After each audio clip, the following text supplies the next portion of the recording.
Hello everyone, HSLC 2025 ৰিচেকিঙৰ result out হৈছে। তোমালোকে সেবাৰ অফিচিয়েল ৱেবছাইটত গৈ ৰিজাল্ট চেক কৰিব পাৰিবা। বাট বহুতো কেণ্ডিডেটে কৈ আছে যে তেওঁলোকে এটা প্ৰব্লেম ফেচ কৰি আছে আৰু সেইটো হৈছে তেওঁলোকে ৰোল নাম্বাৰ চেণ্টাৰ নং যিখিনি বস্তু লাগে তাত পুট কৰাৰ পিছত তেওঁলোকে এটো বস্তু দেখা পাইছে যে তাত নো ৰেকৰ্ডছ ফাউণ্ড বুলি দেখাই আছে। এই প্ৰব্লেমটো কিয় হৈছে আৰু এই প্ৰব্লেমটোৰ সলিউশন কি সকলোখিনি তোমালোকক কম। লগতে তোমালোকক এইটো কথা কম যে তোমালোকে OMR sheet কোড লাভ কৰিবা আৰু OMR sheet আহিলে নেক্সট প্ৰসেস তোমালোকৰ কি হ'ব এই সকলোখিনি কথা মই তোমালোকক জনাই দিম। ওকে, এতিয়া মেইন কথা হৈছে যে তোমালোকে ৰিজাল্টটো কেনেকৈ চেক কৰিব পাৰিবা তাৰ কাৰণে অলৰেডি এটা ভিডিও বনাইছো। বাট ইয়াতে মই তোমালোকক ডিটেইলছত কৈ দিছো যে তোমালোকে পোনপ্ৰথমে সেবাৰ অফিচিয়েল ৱেবছাইটত যাবা। তাত গৈ তোমালোকে দেখিবা এটা নতুন পপ আপ এটা বা নটিফিকেশন মানে কি কুইক লিংকছত তোমালোকে তাত দেখিবা যে ৰিচেকিং ৰিজাল্ট আউট এই ধৰণৰ এটা নটিফিকেশন আছে। তাত তোমালোকে ক্লিক কৰাৰ পিছত তোমালোকে দেখিবা এটা নতুন ইন্টাৰফেস খুলিব। তাত তোমালোকে নিজৰ চেণ্টাৰ নং লগতে ৰোল নং আৰু যেটো তোমালোকৰ চেণ্টাৰ কোড আছে সেইটো পুট কৰাৰ পিছত তোমালোকৰ এটা ইন্টাৰফেস আহিব য'ত তোমালোকে দেখা পাবা নিজৰ ৰিজাল্টখিনি।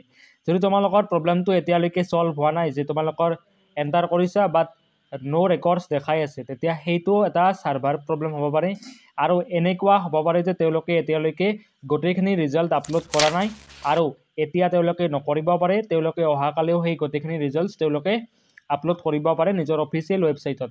প্ৰব্লেমটো কি হৈছে যে তোমালোকে চেক কৰিছা বাট তাত দেখাই আছে নো ৰেকৰ্ডছ ফাউণ্ড বুলি আৰু তোমালোকে বহুত বেছি পেনিক সিচুৱেশনত পৰিছা বিকজ তোমালোকে ভাবিছা যে আমাৰ ৰিজাল্টটো কিয় দেখা নাই আমি যেটো এপ্লাই কৰিছিলো। তো ইয়াৰ যেটো সলিউশন আছে সেই সলিউশন তোমালোকে অহাকালি পাই যাবা বিকজ অহাকালি এনেও নিজে নিজে অটোমেটিক্যালি এক্টিভ হৈ যাব। তো তোমালোকে সেই কাৰণে চিন্তা কৰিব নালাগে, অলৰেডি মই তোমালোকক কৈ দিছো। এতিয়া মেইন কথা হৈছে যে তোমালোকে OMR sheet কোড লাভ কৰিবা। তো তোমালোকে তাৰ কাৰণে কৰিব লাগিব কি নিজৰ জিমেইল চেক কৰিব লাগিব। নিজৰ জিমেইল যেতিয়া তোমালোকে ৰেজিষ্টাৰ কৰিছিলা লগইন কৰিছিলা আৰু এপ্লাই কৰোতে তোমালোকে এটা জিমেইল আইডি দিছিলা সেই জিমেইল আইডি তোমালোকে চেক কৰিব লাগিব। তাত কেনেকৈ আহিব মই তোমালোকক এটা ডেমো দেখাই আছো। জিমেইলত চেক কৰাৰ পিছত তোমালোকে সেবাৰ তৰফৰ এটা ইমেইল লাভ কৰিবা। তাত তোমালোকক লিখা আছে তোমালোকে চোৱা ইয়াত লিখা আছে দিয়াৰ তোমালোকৰ নাম থাকিব আৰু তোমালোকে যেটো ARN নাম্বাৰ আছিল সেই নাম্বাৰটো থাকিব আৰু তাত তোমালোকে যিকেইখন সাবজেক্টৰ কাৰণে স্ক্যান কপি বিচাৰিছিলা এপ্লাই কৰোতে যিকেইখনৰ কাৰণে তোমালোকে OMR sheetৰ কাৰণে এপ্লাই কৰিছিলা সেই সাবজেক্টখন থাকিব। ইয়াতে ষ্টুডেন্টজনে কি কৰিছে ইংলিশ আৰু জেনাৰেল সায়েন্সৰ কাৰণে এপ্লাই কৰিছিল ইংলিশৰ OMR sheet আৰু জেনাৰেল সায়েন্সৰ OMR sheet আৰু সেবাই নিজৰ জিমেইল একাউণ্টত তেওঁলোকক পঠাই দিছে আৰু তোমালোকৰ আনসাৰ্স মানে কি OMR sheetখন তোমালোকৰ এনেকুৱাকৈ আহিব।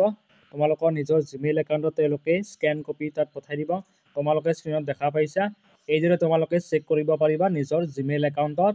তোমালোকে যদি এতিয়ালৈকে চেক কৰা নাই তেতিয়াহলে আই ৰিকুৱেষ্ট ইউ তোমালোকে তাত যোৱা আৰু তাত তোমালোকে চেক কৰি লোৱা। নিজৰ OMR sheetৰ লগৰে সেবাই কি কৰিছে তেওঁলোকে যেটো অফিচিয়েল আনসাৰ কি আছিল অৰ্থাৎ যেকেইটা অপচনছ OMR কাৰণে শুদ্ধ আছিল তাৰ অফিচিয়েল আনসাৰ কি তেওঁলোকে ইমেইলত পঠাই দিছে। তো তোমালোকে নিজৰ OMR sheetৰ লগত আনসাৰ কিটো মিলাই চাব পাৰিবা। যদি তোমালোকে কিবা অপচনৰ লগত বা নিজৰ মাৰ্কছৰ লগত কিবা খেলিমেলি দেখা পোৱা তেতিয়াহলে তোমালোকে মোক কমেন্টত জনাবা। মই তোমালোকক নেক্সট প্ৰসেস কেনেকৈ কি কৰিব লাগে সকলোখিনি কৈ দিম। এতিয়া মেইন কথা হৈছে যে তোমালোকে নো ৰেকৰ্ডছৰ কাৰণে টেনচন নলবা। সেইটো এই প্ৰব্লেম এনেকুৱা নহয় যে সেইটো সলভ নহব, সেইটো অলপ টাইম পিছত বা অহাকালিলৈ নিশ্চয়কৈ সলভ হ'ব। আৰু এটা কথা যে তোমালোকে ৰিজাল্টটো এতিয়া চেক নকৰিলেও অহাকালি তোমালোকে সেই ৰিজাল্টটো চেক কৰিব পাৰিবা বিকজ তেওঁলোকে লিংকটো জাস্ট এক্টিভেট কৰি দিছে তাত কোনো ধৰণৰ ৰিজাল্ট আপলোড হোৱা নাই। যদি আপলোড হ'ল হয় তেতিয়াহলে তোমালোকে নিশ্চয়কৈ ৰিজাল্টটো চেক কৰিব পাৰিলা হয়। এইখিনি আছিল আজিৰ কাৰণে। যিকেইজনে নিজৰ জিমেইল একাউণ্ট চেক কৰি OMR আনসাৰ sheet লাভ কৰিছে তেওঁলোকে মোক কমেন্টত জনাবা আৰু তোমালোকে যদি ৰিজাল্টটো চেক কৰিব পাৰিছা তেতিয়া তোমালোকে মোক কমেন্টত জনাবলৈ নাপাহৰিবা।